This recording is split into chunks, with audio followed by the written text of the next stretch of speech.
This morning, the world woke up genuinely believing a catastrophic war was hours away from getting unimaginably worse. Donald Trump, the President of the United States, had just posted one of the most chilling messages ever written by a sitting American commander-in-chief. He said, and I quote directly from his Truth Social post, "A whole civilization will die tonight, never to be brought back again. I don't want that to happen, but it probably will." That was this morning, April 7th, 2026.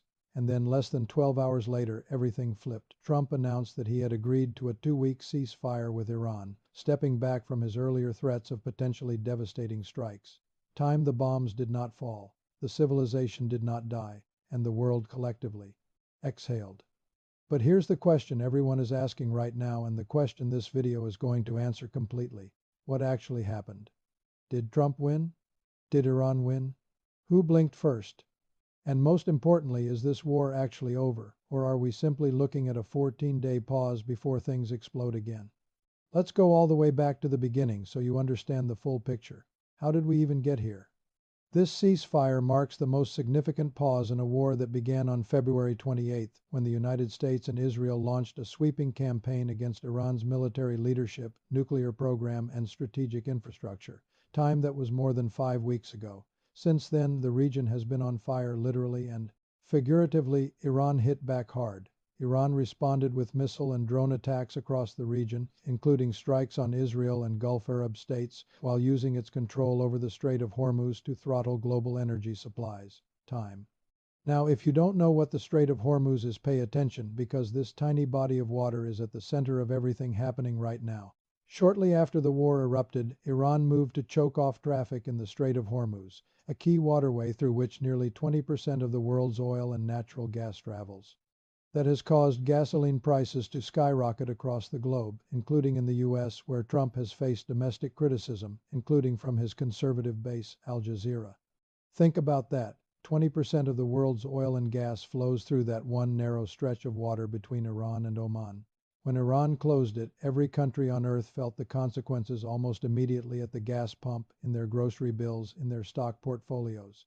This wasn't just a military conflict anymore. This was a global economic crisis wearing a military uniform, and Trump was furious.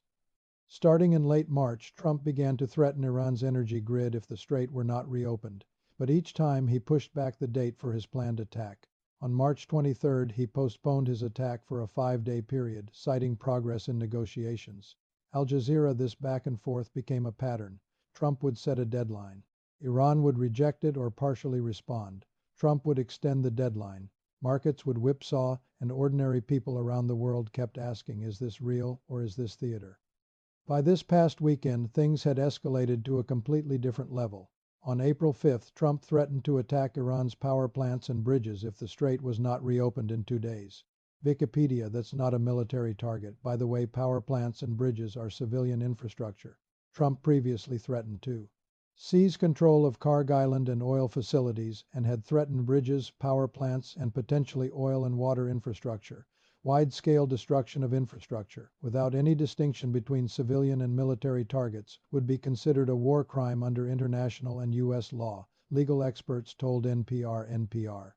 Even the Pope got involved. Pope Leo XIV said Tuesday that Trump's threat to destroy Iranian civilization was truly unacceptable and said any attacks on civilian infrastructure violate international law, CBS News. Then came Monday, April 6th. Iran rejected the latest ceasefire proposal.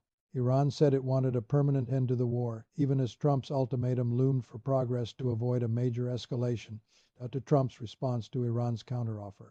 He said, they made a significant proposal. Not good enough, but they have made a very significant step. We will see what happens. Wikipedia. So even Monday night, there was no deal. Iran said the temporary ceasefire proposals were not enough. They wanted something permanent. And Trump said what they offered wasn't good enough either. The clock was ticking toward Tuesday's p.m. Eastern deadline. Tuesday, April 7th. This morning, the day the world thought might be the last relatively normal one for a long time. Tensions had mushroomed on Tuesday as the deadline inched closer, and after Trump himself posted a menacing message on social media that morning.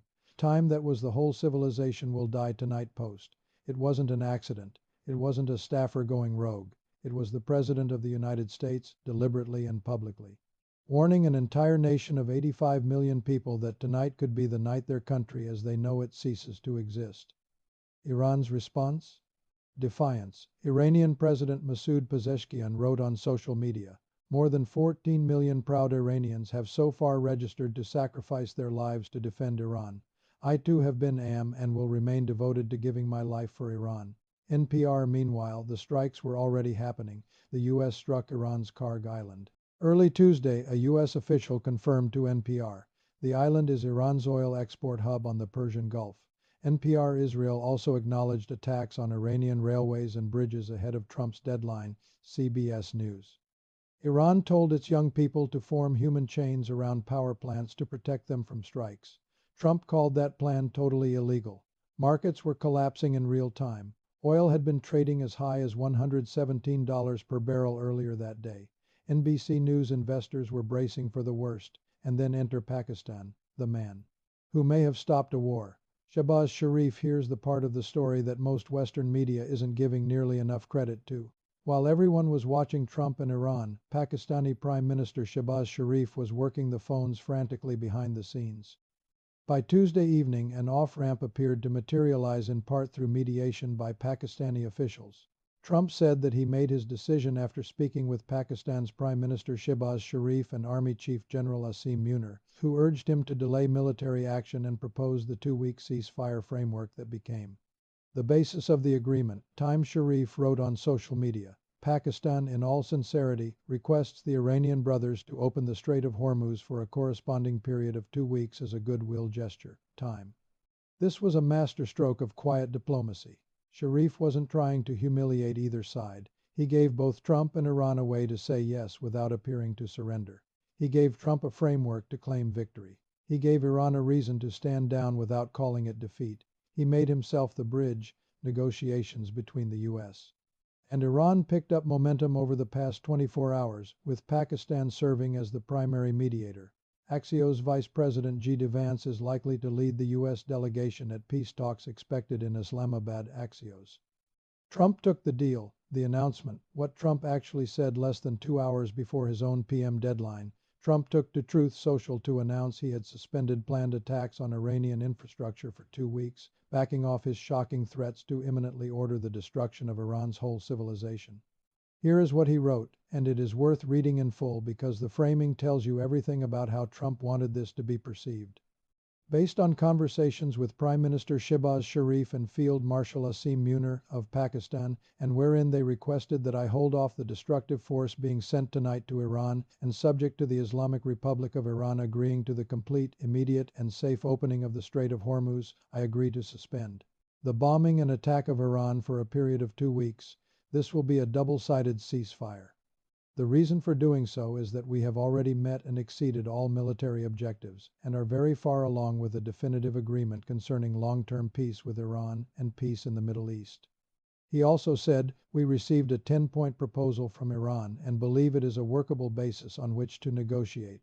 Almost all of the various points of past contention have been agreed to between the United States and Iran, but a 2-week period will allow the agreement to be finalized and consummated." Notice what he did there.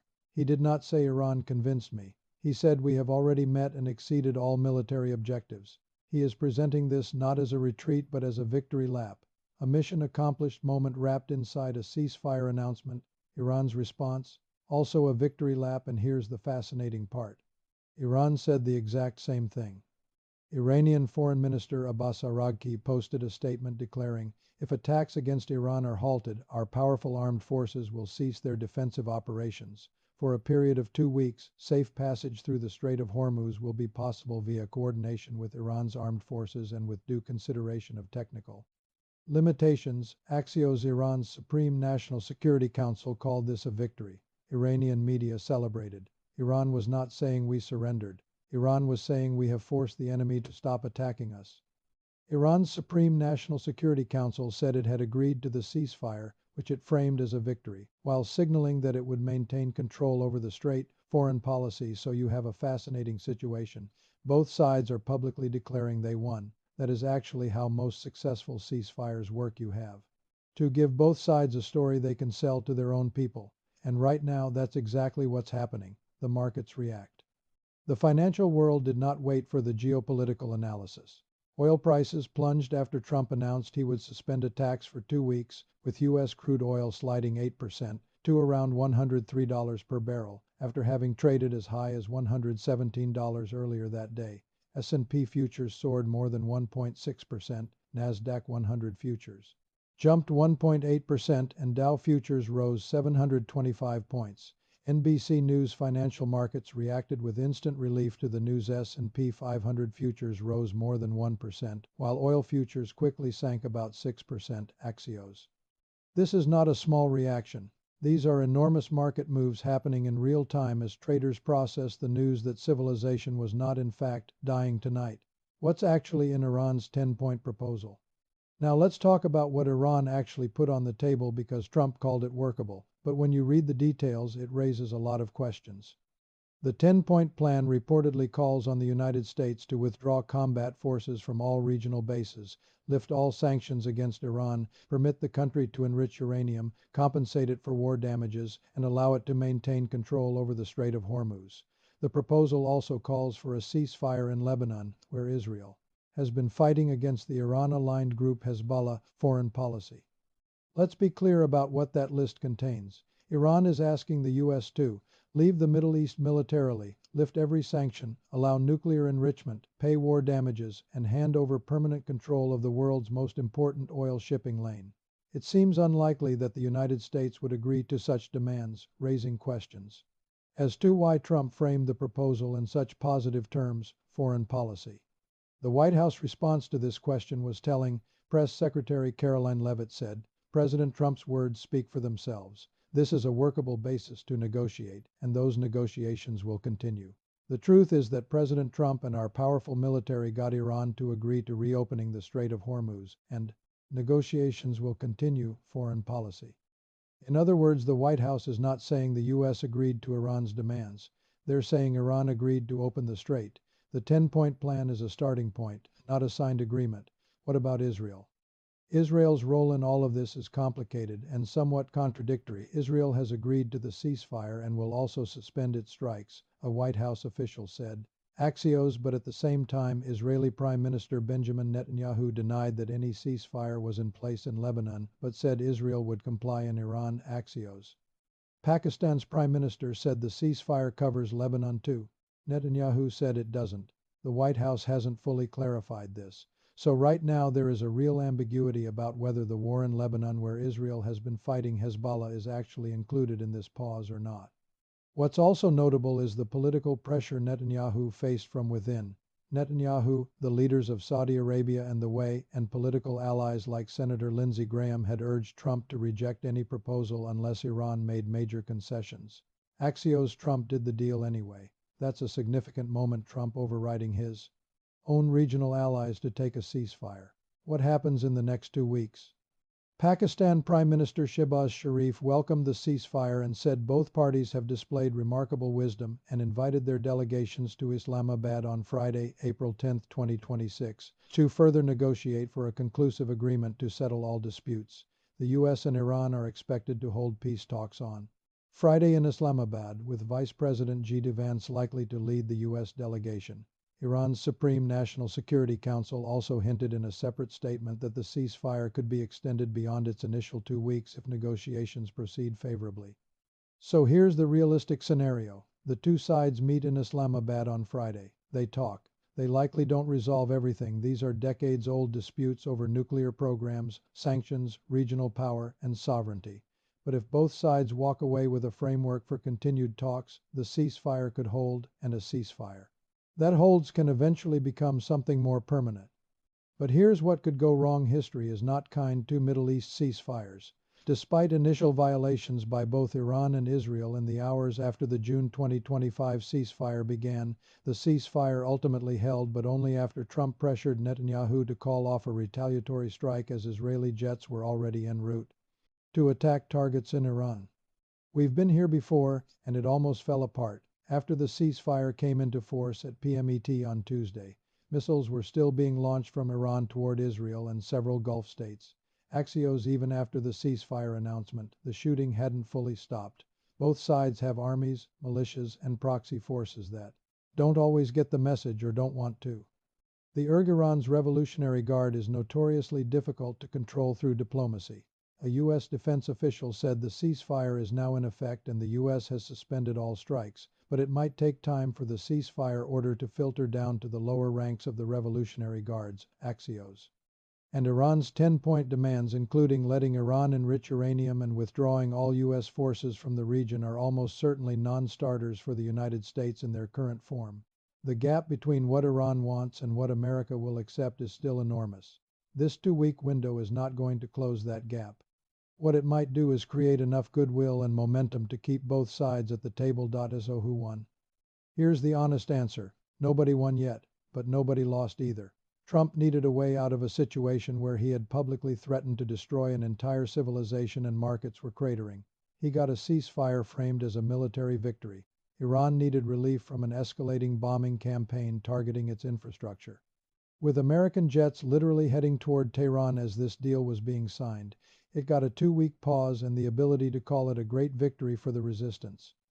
Pakistan quietly, humbly, and brilliantly inserted itself as the indispensable mediator and earned enormous diplomatic capital in the process.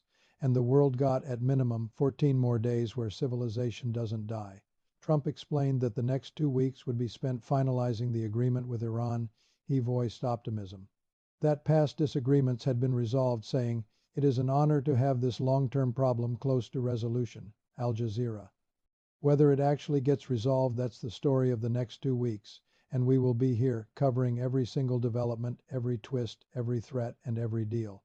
If you want to understand this war, the history, the players, the stakes, subscribe right now, because this story is nowhere near over. The ceasefire is real. The peace is not, and the next 14 days could determine the future of the Middle East for a generation. Stay locked in. We'll see you in the next one.